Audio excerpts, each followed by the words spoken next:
Pessoal, o esforço que acontece quando nós adquirimos um gemal consciencial, ele vai dizer de uma preposição da liberdade, em que o obsessor ele vai estar agindo sob uma inclinação moral que eu traga. E quando a gente fala a questão das nossas tendências e das nossas inclinações, isso tem a ver com um autoconhecimento que vai me ajudar a ver isso melhor, a compreender como eu funciono para atender melhor o meu programa reencarnatório. E nesse caminho, para que eu sinta mais segurança naquilo que eu esteja fazendo enquanto um trabalho na seara do Cristo, eu não preciso desmerecer o trabalho de alguém ou diminuir outrem. Até porque quando nós falamos em desmerecer o esforço do outro, isso está ligado a uma incapacidade minha de sustentar a minha elevação diante de algo que o outro faça. E vai acontecer de que é um caminho mais fácil para mim atacar aquilo que no outro exige de mim mais vigilância para com a minha conduta do que acolher e silenciar. Porque em toda situação, o que vai estar sendo pedido de nós é uma vigilância sendo aprimorada em tempo real e uma abertura para que nós possamos fortalecer o bom senso, a lógica intuitiva, crística. Em sendo assim, aquilo em torno de mim que exige de mim mais esforço para vencer a mim mesma, mais vigilância, está me ajudando a desenvolver e a fermentar esses metais.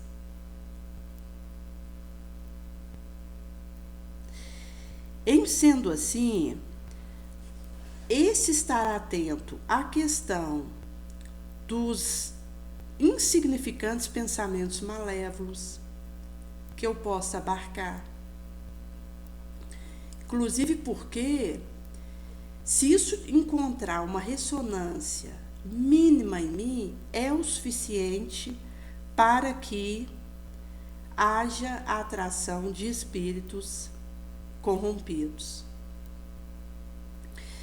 Aquele sentimento fugidio, impreciso, mas que, se for malévolo, se aquilo tiver espaço dentro de mim e eu acatar aquela emoção, é o suficiente para que esses espíritos corrompidos e maus se aproximem e me ofereçam desarmada e fraca as minhas próprias culposas inspirações. Então eu vou abrir uma portinhola para o mal, sem noção do perigo que isso representa. Inclusive porque nós nos encontramos em regime de prova e de expiação. Nós estamos na última hora expiatória e na primeira hora regeneradora. E isso mostra para nós que o momento é grave e pede ainda mais de cada qual, porque é o contato com esse estado de coisa que me dá a possibilidade de escolher o que realmente eu desejo para mim, quem eu desejo me tornar, aquilo que é a minha referência, o meu modelo de conduta, qual o Cristo na nossa vida.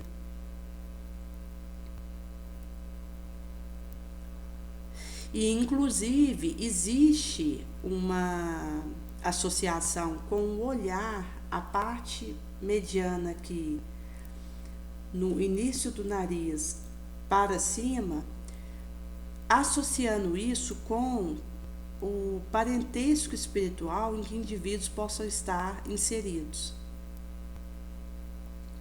Inclusive, para fazer uma análise, alguém que eu imagino, que eu conheci, que houvera desencarnado e que eu tenho uma orientação que possa ter reencarnado próximo de mim, é analisar essa parte do olhar, que se tiver uma semelhança com aquele que eu acho que pode ser a reencarnação dele, ou pode ser esse indivíduo mesmo, alguém próximo. E se eu desejo ter Jesus como modelo, eu vou desejar compreender o olhar de Jesus. E aquilo que Jesus traz, derrama dessa profundeza. Porque o nosso objetivo é nos assemelharmos a Ele. E,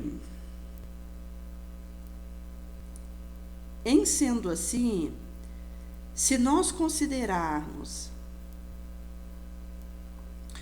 a questão desse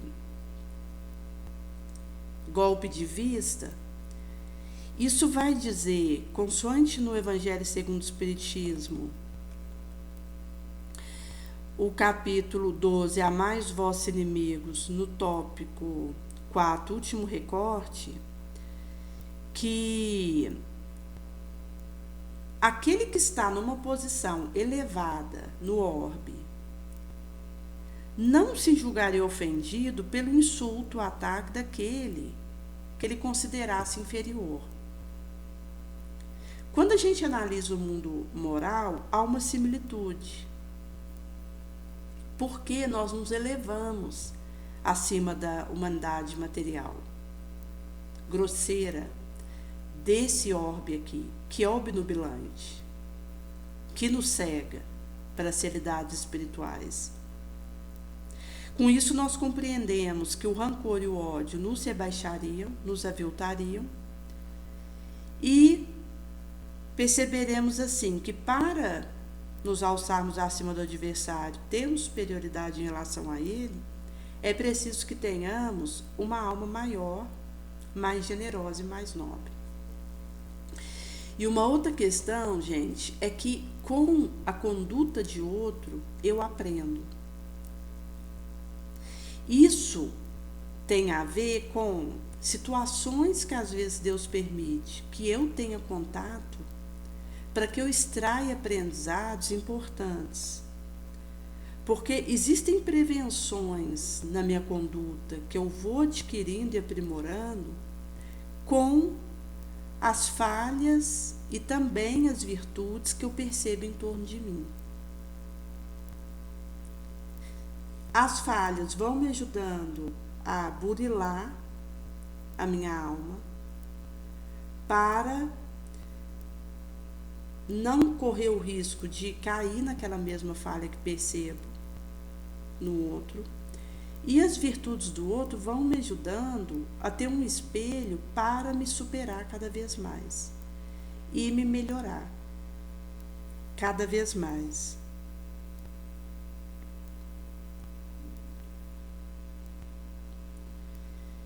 E isso é uma prélio de uma confiança que nós recebemos até naquilo que vai nos sendo cotejado e que, se nós tivermos olho de ver, ouvido de ouvir, nós poderemos assimilar aquela lição. Em sendo assim,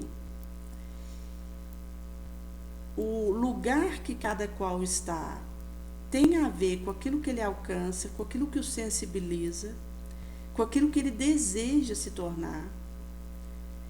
E quando eu procuro saber de Jesus aquilo que ele acha que eu posso contribuir de forma singular, criativa, para o meio que eu estou, o que Jesus espera de mim, numa conversa franca com ele, e o que ele desejaria que eu talhasse e desenvolvesse em mim para deixar para a humanidade, antes de ir embora daqui, vai ser um areal, uma direção que então possamos assumir.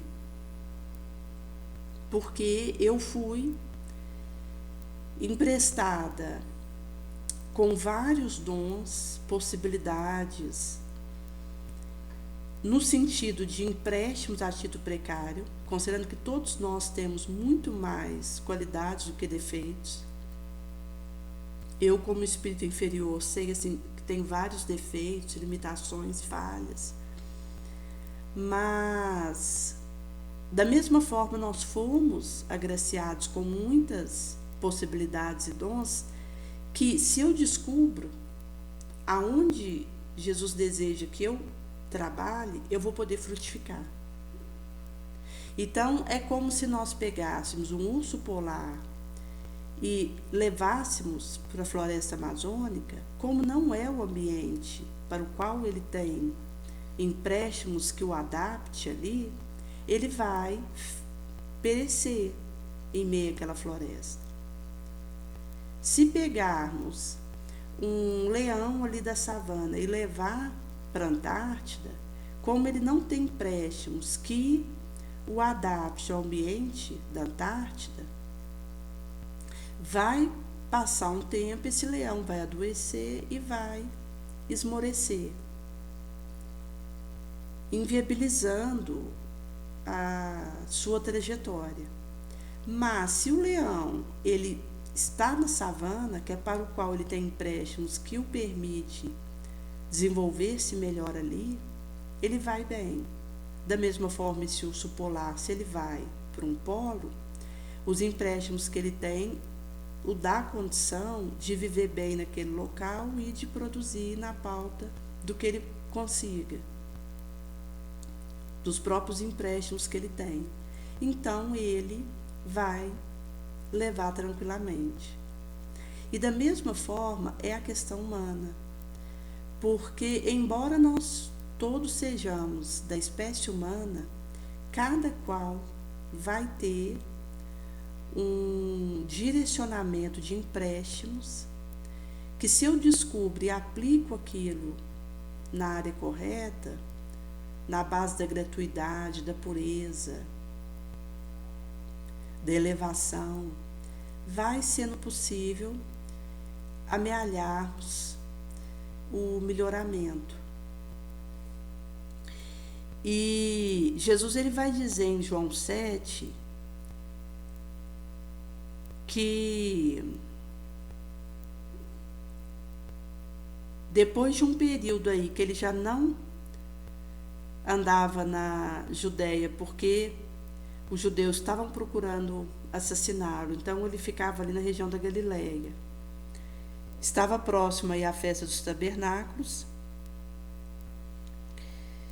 e aí disseram-lhe para ele se retirar e ir para a Judéia, para que os discípulos pudessem ver as obras que ele faz.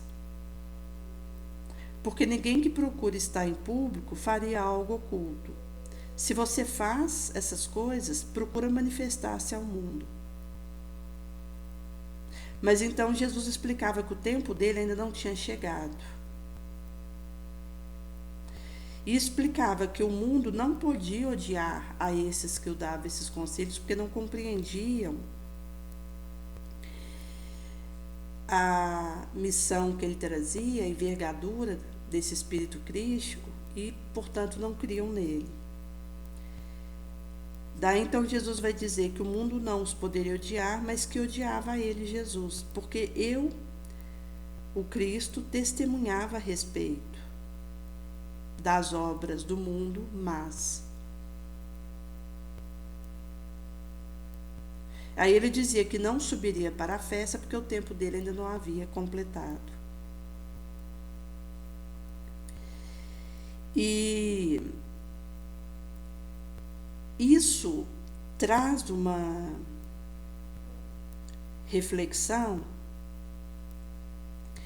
que o local onde eu tenho discernimento que preciso fermentar os meus empréstimos morais, vai me dar um cabedal, e isso per si é um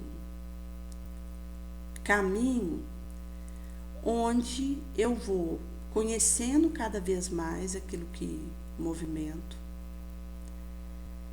e, ao mesmo tempo, vai sendo possível conseguir fazer o foco na proposta do para que vim. Porque se a gente pegar um avião que não sabe aonde deseja pousar, ele está fadado a cair do ar no solo ou no fundo de uma água e a vir a ser despedaçado. Em sendo assim, um avião, ele quando está se preparando para decolar, ele precisa já ter em mente o seu objetivo e aonde deseja pousar. Senão ele vai ficar dando zigue-zague no céu, o combustível vai acabar e ele não vai ter chegado onde precisava. E isso passa também por uma urgência de dizermos não, para que o objetivo focado possa seguir. E não é uma coisa simples, porque selecionar aquilo que eu preciso dedicar e me esforçar para movimentar passa tanto pela questão do autoconhecimento quanto por uma intimidade com Jesus que me permita seguir com segurança aquela trilha.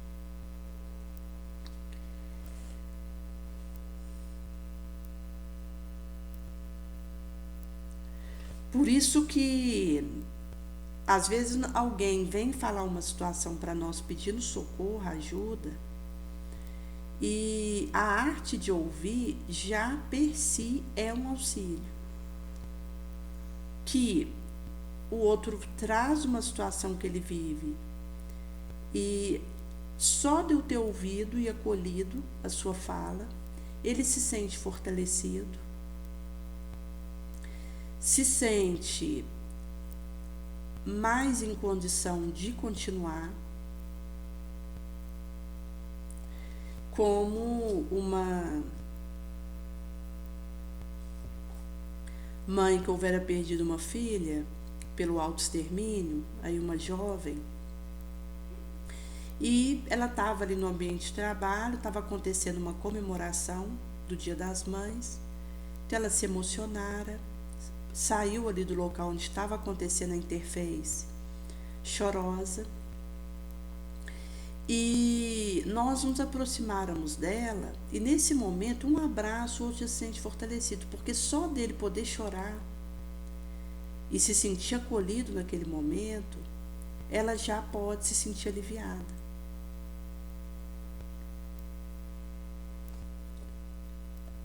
Em sendo assim,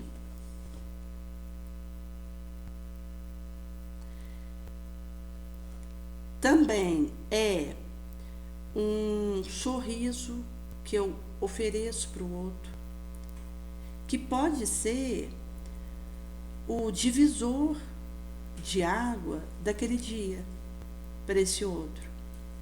Ter mais ânimo, mais confiança em si mesmo, mais esperança, mais fé em Deus. E nós, quando estamos na convivência com as pessoas, ainda, mesmo que seja desafiador, é mais fácil nós vivermos os postulados elevados. Mas sozinho, conosco mesmo, é que as aferições mais complexas acontecem. Porque quando eu estou na solidão, a questão do contato com a minha sombra, ela faz vir aqueles estímulos danosos. E esses danos, eles pedem um esforço muito grande da minha parte, para que não se instale um pensamento calunioso, um sentimento de vindita, um ressentimento. E é nesse momento solitário, sem plateia, que eu sou ferida, de fato. Por isso eu posso enganar o mundo todo, mas eu não engano a minha consciência. Aquilo que realmente se passa dentro de mim, porta dentro da minha alma, está a ser registrado por mim, que me devolverá o resultado das minhas ações, dos meus pensamentos, das minhas palavras. E assim, gente, quando nós estamos na convivência entre nós, existem alguns detalhes da nossa convivência que nos ajudam no propósito nobre. Então, houve uma orientação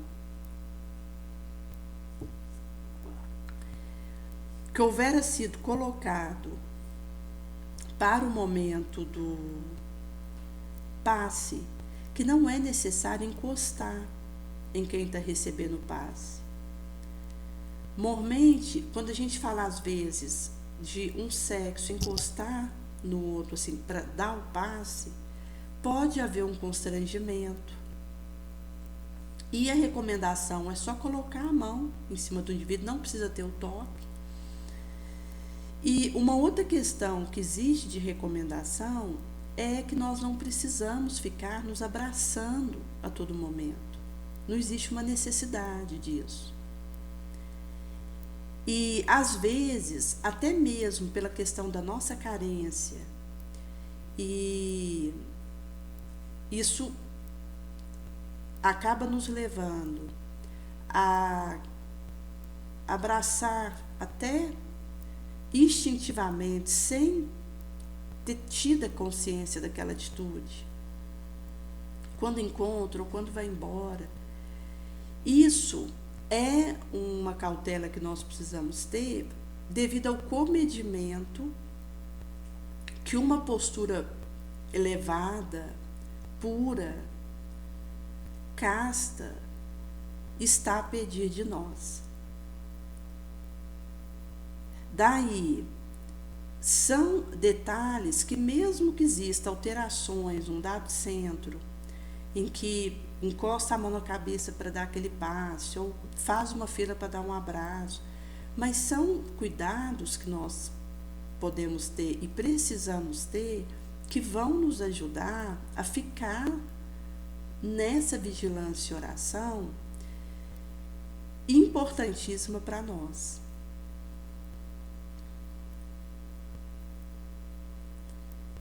E a isso se soma a questão da pobreza, da humildade, esses valores que, em propalando dentro de nós, vão nos ajudando a avançar. Em meio à adversidade que for, porque nós estamos num mundo de prova e expiação. Em sendo assim, nós estamos em contato com essas situações que são sombras temporárias, a prova, a expiação,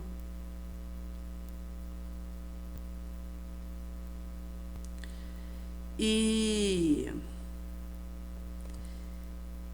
em meio aos conflitos ásperos que pipocam em torno de nós, das nossas interações, que tem aí esse know-how das lutas habitueiras, não exijamos educação do outro, mas demonstremos a nossa, que é essa mão estendida, a paciência.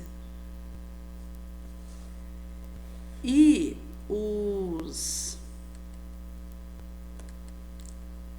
convites que a intuição vai nos fazendo a todo momento para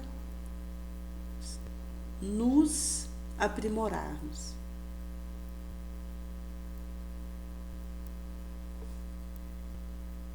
Em sendo assim, a questão da prece nesse contexto, enquanto essa companheira infatigável da vigilância, quando nós estamos imbuídos da verdadeira caridade, ela vai nos incitar ao arrependimento e vai nos emular sentimentos bons. Se a gente considerar, por exemplo, um espírito desencarnado que esteja aqui no ambiente nosso, precisando de consolo, alívio, e nós desejamos fazer esse alívio acontecer na direção desse espírito, mesmo que ele esteja numa dolorosa situação, em razão de não ter acontecido ainda o arrependimento pelos erros que ele houvera praticado, e muitos podem continuar ainda agindo da mesma maneira no mundo espiritual que ele agia aqui, porque não houve uma transformação substancial.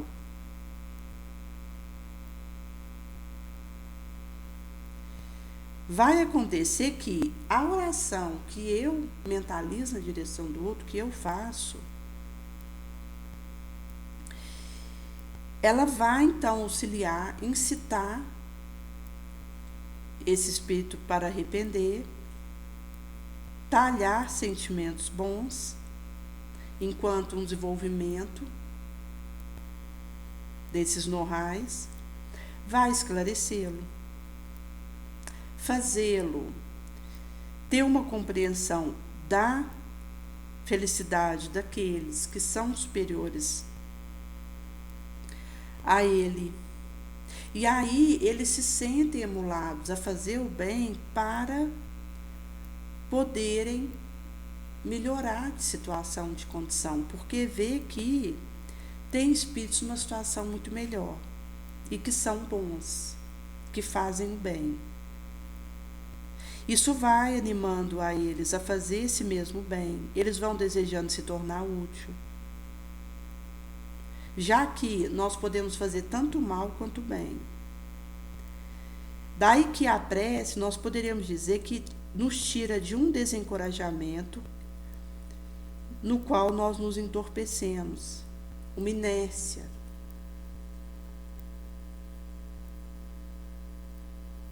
Um comodismo moral. E com isso a gente entrevê a luz. Tem uma mãe que ela tem um filho único e ela houvera relatado a dificuldade que ela está tendo na criação desse filho, e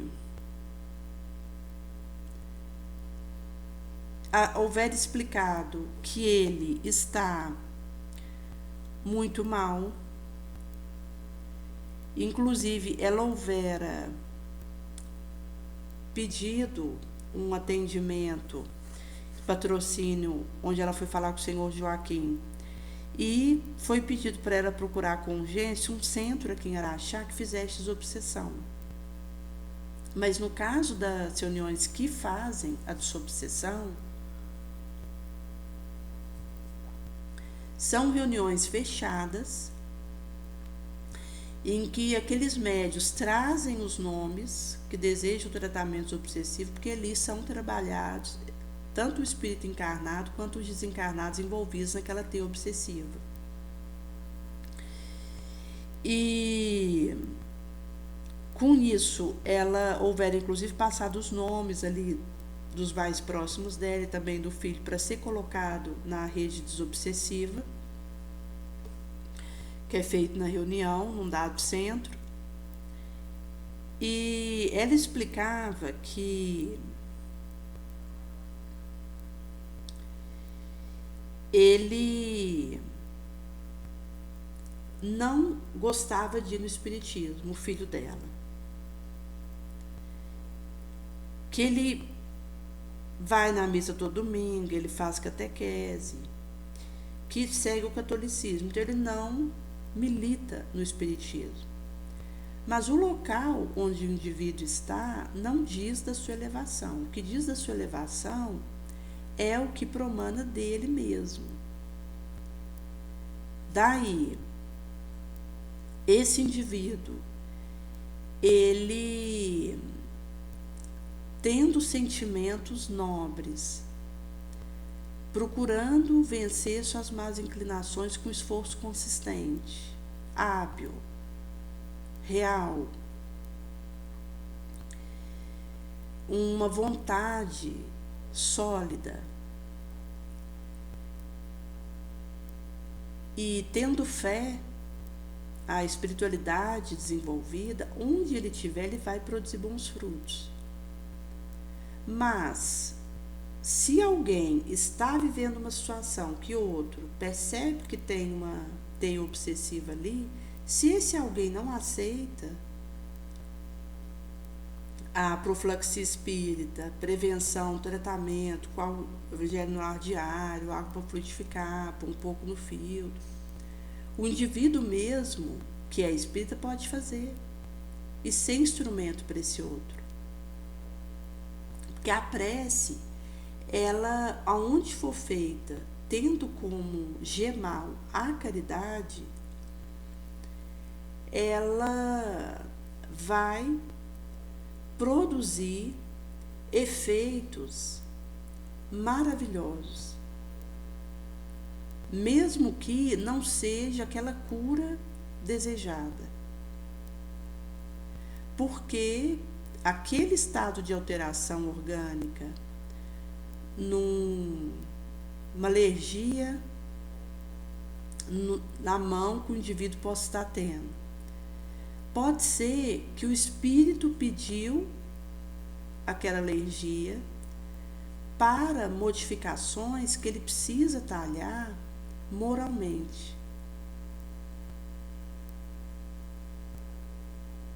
E aí, a solução daquela situação per si não vem, mas o indivíduo é fortalecido, se torna mais resiliente, mais animado para aproveitar aquilo que vive, sai melhor.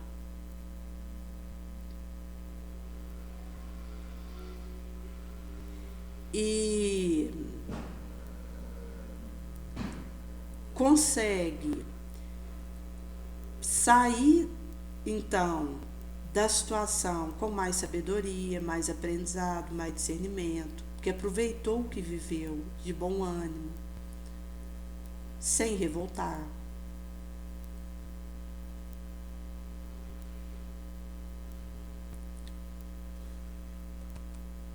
Por isso que a questão de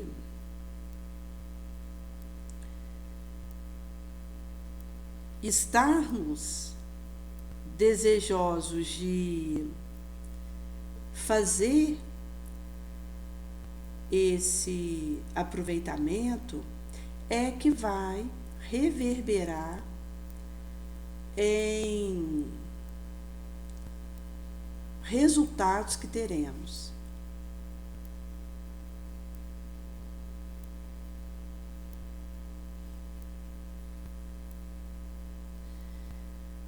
Por isso que, conforme um artigo das comunicações espontâneas que Kardec obteve em sessões de sociedade, houve uma parábola que tivera sido ditada pelo Espírito Lucas dos 3 cegos. Na síntese dessa historieta, narra um homem generoso e rico que houvera encontrado em seu caminho 3 cegos infelizes. Eles estavam exaustos de fadiga, de fome. E esse homem rico ofereceu a cada um uma moeda de ouro, pela sua generosidade. O primeiro cego não abriu a mão. Então, o rico, ele foi entregar aquela moeda e a mão dele permaneceu fechada, nem abrir, ele abriu. O segundo estendeu a mão maquinalmente, vindo logo a repelir a oferta. Então foi algo ali, tanto fez, tanto faz, e que culminou numa recusa e recuamento. Mas o terceiro, cheio de inteligência, de fé em Deus, tomou a moeda, abençoou aquele benfeitor que houvera trago essa possibilidade para ele e partiu para a cidade vizinha, a fim de vir adquirir com o seu suor o que faltava em sua existência.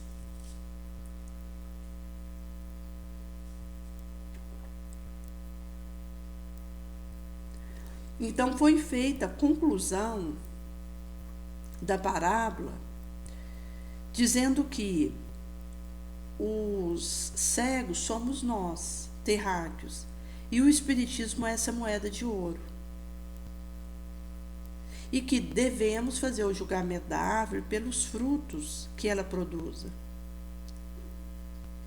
Então, se a gente considera, muitos de nós estamos mergulhados nessa cegueira espiritual da alma, famintos de pão espiritual, cansados, porque imersos num prazer irresponsável e num vazio existencial.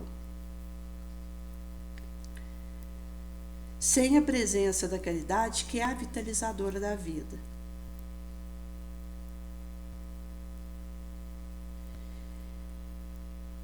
A terceira revelação enviada por Deus é o Espiritismo, que nos celebra ensinos insubstituíveis do Cristo, valiosos, tem um inestimável valor da nossa trajetória. Vai nos convidar a viver o amor, a reformar intimamente, bem como nos retira da cegueira, da ignorância, e precisará refletir nas nossas atitudes cotidianas.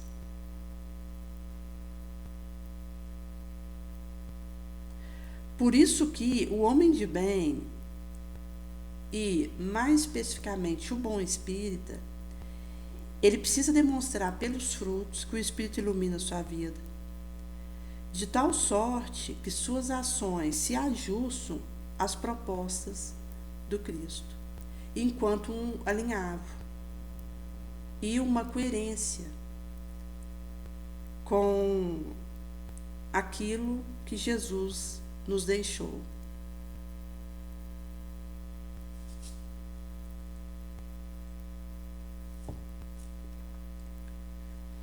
por isso que, ao buscarmos agir como esse cego terceiro, que houvera recebido a moeda e foi em busca de, com seu suor, o seu trabalho, adquirir o que faltava na sua existência, que se traduzirá numa descrição moral. Visto que é essa ordem moral que vai nos levar a desenvolver as virtudes que nos faltam.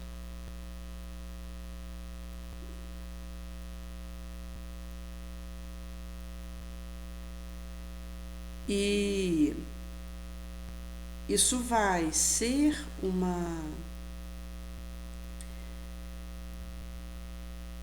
estímulo para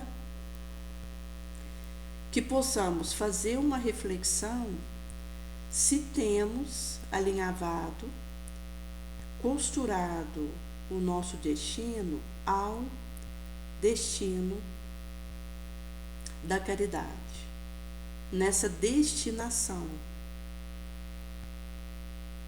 de um esforço sem solução de continuidade.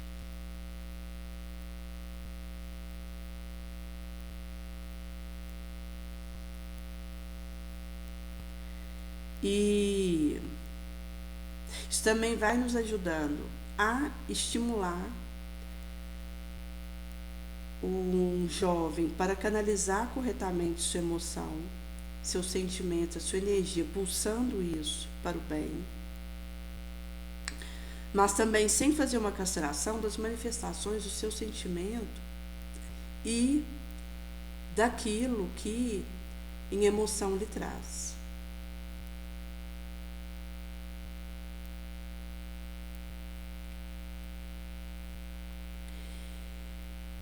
Por isso que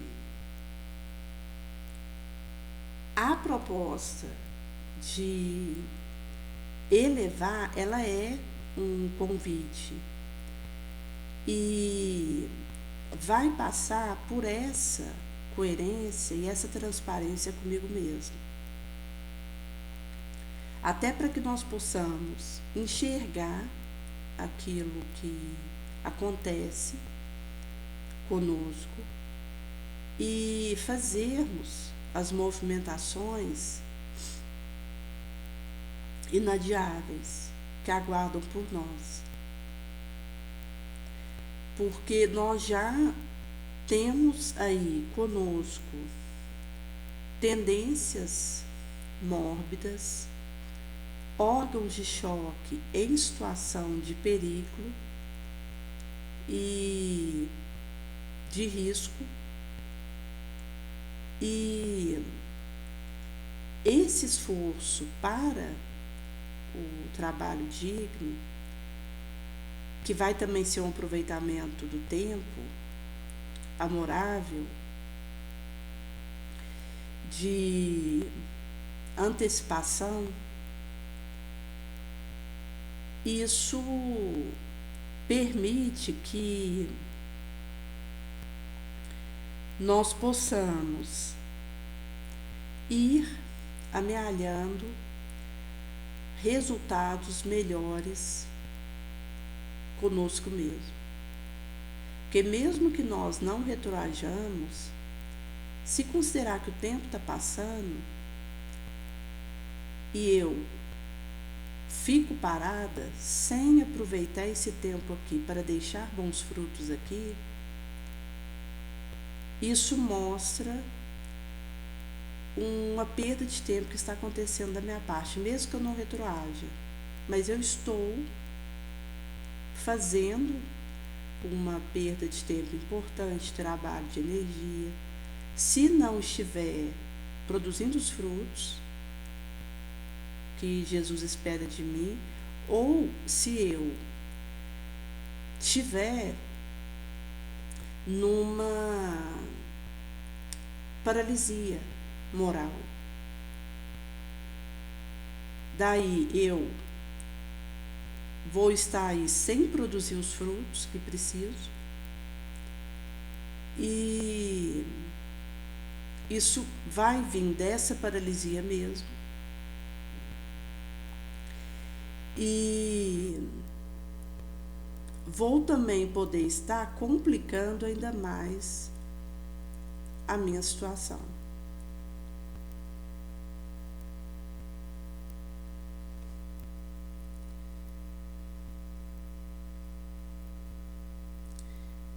Em sendo assim, o convite, ele se demora na nossa direção e nos ajudará a desejar aquilo que vale a pena, a estarmos sensíveis àquilo que tenta nos fazer olhar para cima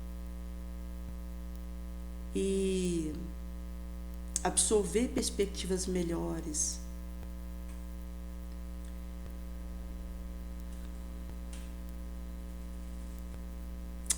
E isso passa pelo alimento verbal que eu ofereço, consoante o que vem no meu pensamento, expressa numa palavra e vai desembocar numa ação.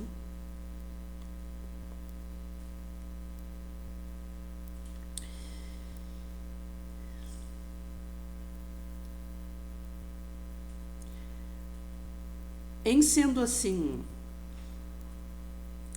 mesmo que nós não possamos fazer uma identificação das intenções do que fala, é possível observar o possível resultado da ação de cada conversador. E pelo fruto mesmo que pende da árvore da vida de cada qual, saberemos a escolha que nos convém, visto que tudo nos é permitido, mas nem tudo nos convém. Daí, a sabedoria que vem do alto e verte nossa direção, ela é primeiramente pura, pois ela é moderada, passiva, enquanto pacificadora e pacífica, cheia de misericórdia, tratável e de frutos bons.